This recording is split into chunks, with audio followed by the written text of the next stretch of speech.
Hey everyone, this is gonna be a response to Crazy Bad Cuber's video. Many of you, I'm sure, have seen it already. The first thing I want to comment on is I agree with Dan in saying that XB27 came up with the alignment mechanism on his own. I realized this shortly after making my VCube 4 review video. That's when I got an X-Cube myself. And I was planning on addressing it in my flat VCube 4 review video, but this whole controversy needs its own video now. The reason why I assumed XB27 got the idea from me is because past versions of the tutorial have been around for over 4 years, and other cubes, such as the Maru or Shangshao, made pieces very similar to the glued pieces from my VCube 6 mod tutorial. If you don't know what mod I'm talking about, in a nutshell, basically it made the VCube 6 much stabler and smoother. But XB27 clearly didn't use any of the glued pieces that the other cubes did. Instead, he used bumps that are very similar to the pins of my mod. But since the cube only uses bumps, they have to be positioned at certain angles. Plus, these bumps are positioned in the same location and angles as the notches of the ball core of a Rubik's 4x4. So now I believe it's reasonable enough to assume that XB27 is telling the truth. I was even leaning towards this in the Facebook message that Dan screenshotted. I did say we're both assuming that XB27 is telling the truth, that he didn't get the idea from me. But a few sentences down I say, with that being said, I will continue on with the likeliness that it is substantial. I just wanted everyone in that debate, even me, to take a step back and realize that everything in this debate should be taken with a grain of salt. However, I did not know as much back then as I do now. So with that out of the way, the biggest takeaway I got from Dan's video was that the X-Cube doesn't use the spherical design that the V-Cube uses. Instead, it uses the cylindrical design of the Ishin. He didn't show where this alleged cylinder was, so I didn't even believe him at first. After all, when you take out all of the other pieces of both the X-Cube and V-Cube, they roll around like a ball. The Ishin 4x4, on the other hand, appears to be made up of 3 cylinders. But after debating with Dan a bit on Facebook, he remained insistent that the cylinders were there. But where were they? As I was thinking about this, I happened to have the top layers of each of the cubes removed right in front of me. I looked down in the V-Cube and noticed that there was the outline of another sphere just under the edges and centers. However, on the X-Cube, it's the outline of a cylinder. In the Ishin, it has the same outline of a cylinder. When I saw this, it just blew me away, and I really had to adjust my thinking of this whole thing. I began to think that the X-Cube wasn't as much of a knockoff as I thought it was. But another thing that was interesting to me is Dan was showing pictures from the Ishin patent. I didn't even know that it existed, and even if it had, I thought it had already expired. So I thought it would be neat to check it out for myself. But when I saw the top of it, I noticed that it has only been active since 1999, just 14 years ago. Not only that, but according to the book The Cube, the Ishin 4x4 has only been around since 2002, just 11 years ago. But I had to know for sure if the Ishin patent is still active. After all, the owner has to pay maintenance fees every 4 years. So I got online and found a patent search engine called Acclaim IP, and gave 4-layer intellectual cube, the name of the Ishin patent, a search. I found instantly that it said the legal status was active. To make sure I was reading the terminology right, I looked up the Spatial Logic Toy patent, the patent for the Rubik's Cube, and indeed its legal status is expired. I went back to the Ishin patent and even found that its maintenance fees have been maintained. So in the US at least, it has a long way to go before it expires on its own. But this isn't to say that it has expired in other countries. Whatever the case may be, I think it's safe to say that the Ishin 4x4 patent has a long way to go before someone can ethically reproduce it. So the Ishin patent is 4 years older than the V-Cube. Does this make the V-Cube 4 a knockoff? Certainly the pieces of the V-Cube do have some resemblance to the Ishin. However, XB27 made a good point by saying, we can't judge if a cube is a knockoff or not by what it looks like. We must judge it geometrically. Looking carefully at the 2 cubes, we'll already find the spherical design in the V-Cube, but not in the Ishin. Next, the V-Cube has an additional cone that is absent in the Ishin. These differences is what made V-Cubes turn so well when they first came out. And finally, the edge pieces in the Eachine don't touch the central core, while they do in the V-Cube. This is why it's been such a struggle for V-Cubes to come up with a stable alignment mechanism. Those edge pieces are in the way. But in my debate with Dan on Facebook, XB27 pointed out to me that the Eachine patent has, more or less, a cone in it. Certainly the cone isn't as prominent as it is in the V-Cube, but it still just blew me away as well. So does Verdes really have a right to use the conical design in his V-Cubes? But as I was pondering this, another thought came to mind. Dan and I are both trusting XB27's word that he's telling the truth about the alignment mechanism. So shouldn't we be willing to trust Verdes's word about this conical design? I emailed the company asking them about this. They replied, Verdes invented the V-Cube mechanism in 1985. That's 15 years before the Eachine patent, and when he applied for a patent in 2003.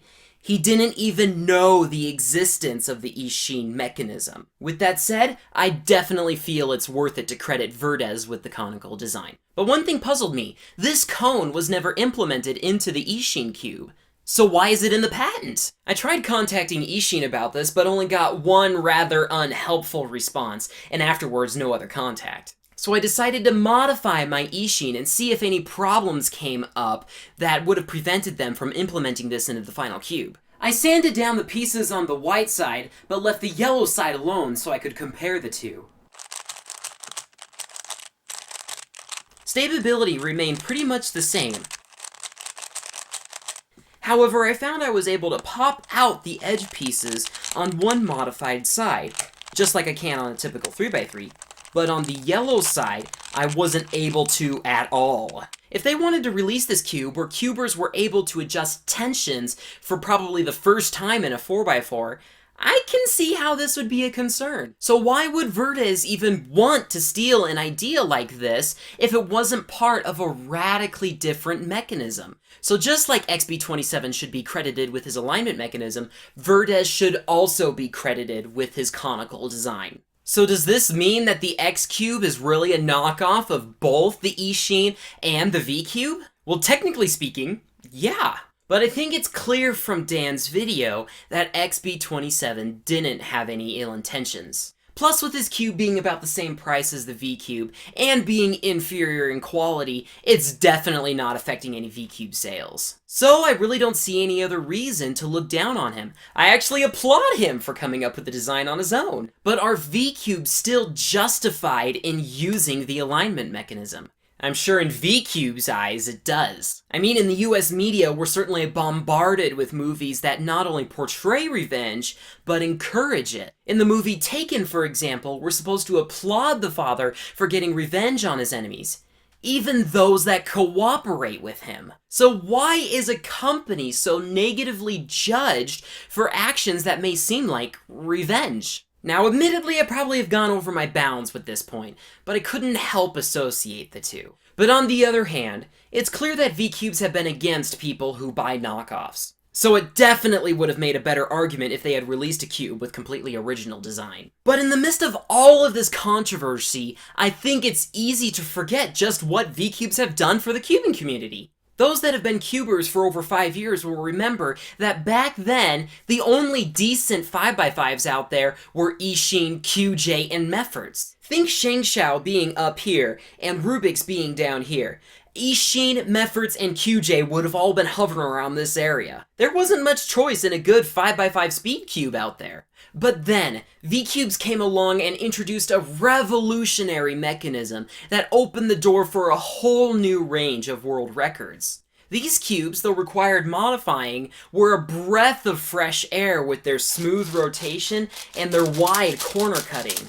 Not only that, but their stable design allowed for the construction of higher order cubes. It had been 22 years before Krell had designed the 5x5 Rubik's Cube. Even though the V-Cube 6 required extensive modifying, it was still really something to play with a cube that was 6 layers. It indeed was new technology. Then other companies with more resources and experience came along and started using the design in their own cubes, and eventually started making them better. The cubing community had so warmly welcomed then, and then the enthusiasm started dying off. World-class speed cubers wouldn't stand aside and let others take the world records on the small matter of morality. It became all about the best cube. What does this feel like, to be so vastly welcome into the cubing community, now only to be part of an old cubing collection? Well, fans of Red KB and Crazy Bad Cuber just got a taste of what this does feel like. Someone knocked off a few of Kenneth's pictures by putting his own logo on them. Later, Dan even expressed sympathy for Kenneth. That is why I don't make reviews of knockoffs. Even if I've purchased the original cube and specifically state that this is a knockoff, I'm still not going to do it. That's like saying, hey, don't buy this cube, but I'm going to show you how well it turns anyway. Yes, V-Cubes have gotten PayPal to withdraw from a few US cubing retailers. Yes, V-Cubes were rude on their Facebook page. Yes, they have used designs from other cubes that have taken their design. But I still feel that we should be giving V-Cubes some slack. If it wasn't for them, I'm sure the quality of cubes wouldn't be anywhere near it is now. That is why I may have come across as a fanboy to them. But on the other hand, I will say that personally, I was never a fan of the movie Taken. For the same reason why I didn't like that movie, I won't say that I'll maintain my respect for V-Cubes if they continue using designs from other cubes, knockoffs though those may be. Likewise, my respect for XB27 will likely wane if he continues using designs from other inventors as well. On a positive note, I've heard more from Dan through private message debates than I have through his actual videos. So seeing him put away emotional influence to talk so maturely about this topic was so refreshing. Because of him, my perspective of cubing mechanisms has greatly increased. He made a lot of good, logical points. So Dan, keep it up. But this also has changed the way I look at other cubes as well. The Maru, for example, uses the spherical and conical designs from the V-Cube, but the edges don't touch the arms of the core. So geometrically speaking, it's not a complete V-Cube knockoff, it's also an Ishin knockoff. As for the Shangshao, it uses the cylindrical design and the edge pieces don't touch the core arms, just like the Ishin. But it does use the conical design from the V-Cube. So geometrically speaking, the Shangshao is really more of a knockoff of the Ishin cube than the V-Cube. And it's obvious that both the Shangshao and Maru have ill intentions. And it's obvious that they're affecting sales, so they are blatant knockoffs. The Diane 3x3s use the cylindrical design, which is basically public domain for 3x3s now, but use the conical design from the V-Cubes. Though the V-Cube patent doesn't technically cover the actual cube that they produced, so I'm not willing to say either way which is a knockoff. It's just too fuzzy of a situation. But it was really fascinating to look at those other cubes through a different eye. Now for one final thing. For those that are complaining that we're only arguing about cubes here, this is what I have to say. Whenever there's a lot of people that spend a lot of time doing a certain activity, then it's worth seeking out the truth. If all cubers only played with cubes a couple of times a week, then I would agree that it's not worth our time. But since a good deal of cubers out there spend a lot of time getting faster and a lot of money building collections, then it's definitely worth discovering the truth. Even when it takes this much effort. This video, for example, took over a month of thinking off and on before I even dared to start writing a script. But it's been one of the most enlightening experiences that I've gone through, so I'm very thankful I put in the time.